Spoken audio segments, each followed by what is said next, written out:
cálculo de momento de inércia e teorema dos eixos paralelos. A fórmula geral para o cálculo do momento de inércia ele é dado pela integral da distância ao quadrado e da diferencial da área. Como pode ver, o momento de inércia com relação ao eixo x é a integral da distância y ao quadrado, da diferencial da área, e com relação ao eixo y a mesma coisa, só que vai alterar a variável de y para x. Essa é a fórmula geral para qualquer tipo de configuração, seção que possa ser utilizada. Para o caso específico de uma seção retangular, com o eixo no centro de gravidade e utilizando a fórmula, nós temos que nos preocupar o quê? Com o limite de integração, que vai, neste caso, de menos h sobre 2 até h sobre 2, onde a gente consegue a famosa fórmula que é o quê? BH ao cubo sobre 12. E, de forma análoga, com relação ao outro eixo, vai ser o quê? HB ao cubo sobre 12.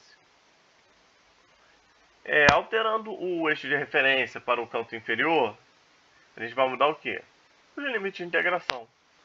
Alterando o limite de integração, que vão de 0 até h, ou no outro eixo de 0 até b, nós obtemos o BH ao cubo sobre 3, expressão também bastante conhecida da resistência dos materiais. Para uma seção I, nós podemos proceder de forma semelhante, só que utilizando o quê? A soma ou subtração das inércias da seção. Como é que a gente utiliza isso? Você tem uma seção, não importa onde esteja o eixo de referência, mas nós podemos remover as inércias das outras seções que não fazem parte da seção final. Por exemplo, nessa seção I aqui, essa aqui que é a sua seção I, você não tem esses 4 quadrados aqui, esses 4 retângulos. Então, nós podemos calcular o momento de inércia da seção cheia, que é o BH ao cubo sobre 12, e remover o momento de inércia de cada um desses retângulos aqui, que é o que? BH ao cubo sobre 3. Por que é o BH ao cubo sobre 3 e não o BH ao cubo sobre 12? Por quê? Por conta do eixo de referência. Que aqui eu estou na seção retangular calculando no centro de gravidade e nos retângulos inferiores eu estou calculando na parte inferior, que leva o BH ao cubo sobre 3.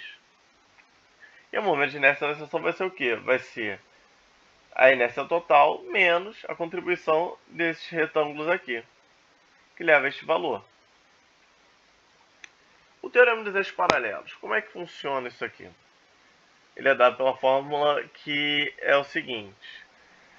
O momento de inércia da sua seção seu eixo de referência, ele vai ser dado pelo momento de inércia no centro de gravidade da seção, mais a área vezes a distância ao quadrado entre o eixo do centro de gravidade e o seu eixo de referência. Isso aqui é muito importante, que essa distância D, geralmente as pessoas erram muito isso aqui. E nos exemplos subsequentes vai ser apresentado como se calcula. Para a seção retangular com eixo no canto inferior, a gente tinha calculado o quê? Que dava BH ao cubo sobre 3. Vamos proceder da mesma forma o cálculo, só que utilizando o teorema dos eixos paralelos. Então, esse aqui é o meu eixo de referência, que está no canto inferior. O momento de inércia da seção retangular no centro de gravidade é o quê? O BH ao cubo sobre 12. Qual é a área de seção? B vezes H. Qual é a distância entre os eixos? Entre o eixo no centro de gravidade e o meu eixo de referência? H sobre 2. Eleva ao quadrado, soma as duas parcelas, nós obtemos o quê? O BH ao cubo sobre 3. Com relação a outra seção, a seção I, aí fica um pouco mais chato para calcular, mas é outra forma de calcular que também leva o mesmo resultado. Nós dividimos o quê? Em 3 áreas. Área 1, área 2 e área 3. Área 1 e área 3 vão ser iguais, porque é a mesma distância, mesmas geometrias. Então vamos lá. O cálculo do momento de inércia em relação ao centro de gravidade da seção, o que acontece? O que a gente tem que pensar também? A inércia da seção é onde? Aqui no centro de gravidade. Então, eu tenho que sempre utilizar como referência esse eixo aqui.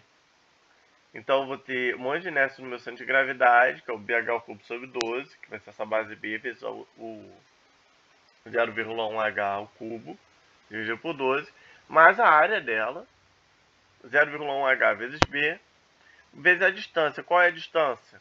0,4H, essa distânciazinha aqui, que vai do centro até a parte inferior da mesa, mais 0,05H, que é o 0,1 dividido por 2. Essa é a distância entre eixos. Eleva ao quadrado, nós obtemos esse valor aqui. Para 2 é mais simples, que é o que é uma seção retangular, com uma momento de inércia no centro de gravidade, que é o BH ao cubo sobre 12. Então, o momento de inércia da seção vai ser o quê? A soma das três inércias, que é da área 1, área 2 e área 3. Somamos a área 2 mais a área 1 mais a área 3. Aqui, duas vezes o valor obtido, que dá exatamente o mesmo valor que foi obtido pela subtração das inércias. Então é isso, pessoal. Até mais.